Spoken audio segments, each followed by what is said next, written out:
जय श्री बागेश्वर धाम के दोस्तों परम पूज्य पंडित श्री धीरेन्द्र शास्त्री जी अपने प्रवचन में कहते हैं कि एक बार भगवान शिव समाधि में बैठे हुए थे। उसी समय नारद मुनि भी वहां आ गए और वहीं पर माता पार्वती जी भी विराजमान थी। नारद जी माता पार्वती से बोले, माते क्या आपको भगवान भोलेनाथ के 3 रहस्यों के बारे में पता है? माता पार्वती जी बोली, नहीं नारद, क्या है वो 3 रहस्य?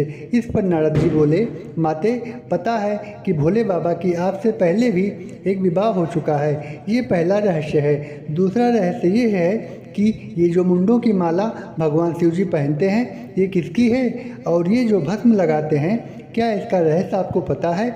माता बोली, नहीं नारद, आप ही बताओ। नारद जी ने कहा, मैं किसी के गुप्त रहस्यों को क्यों उजागर करूं? आप स्वयं ही भगवान शिव से पूछ लेना।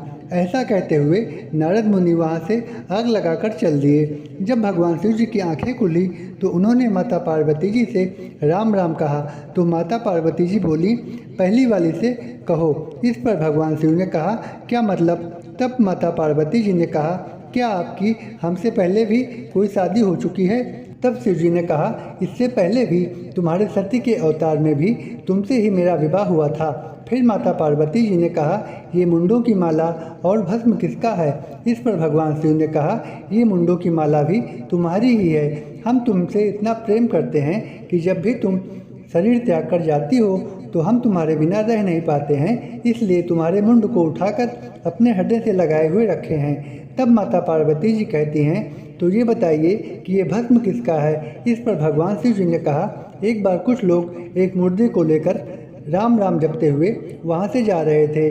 तब राम राम का नाम सुनकर मैं भी उनके पीछे चल दिया, और जब मुर्दे को फूंक कर वे लोग राम राम कहना बंद कर दिए और अपने अपने घर को चले गए, तो मैंने ये सोचा कि इस मुर्दे के कारण ही कुछ देर ही सही इन लोगों ने राम नाम तो लिया, तो शंकर जी राम नाम की मस्ती में उस भस्म में लौट गए और अपने पूरे शरीर पर राम राम रूपी भस्म लगा लिया।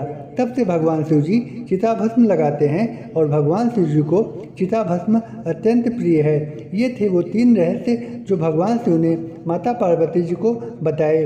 फिर माता पार्वती जी ने भगवान शिव से कहा, मुझे बार बार शरीर छोड़ना पड़ता है और आप कैसे अमर हो गए हैं? तब भगवान शिव जी ने कहा, मैंने भगवान की अमृत रूपी कथा का पान कर रखा है देवी, और इसी कारण से मैं अमर हूँ। तब माता पार्वती जी ने कहा कि हमें भी वो अमर कथा सुनाइए। तब भगवान शिव जी ने माता पार्वती को बिठाया और वो भगवान नाम की अमर कथा सुनाई। तो दोस्तों ये था हमारा आज का विषय। अगर अच्छा लगा हो तो कमेंट में जय श्री बागेश्वर धाम की जरूर लिखिए।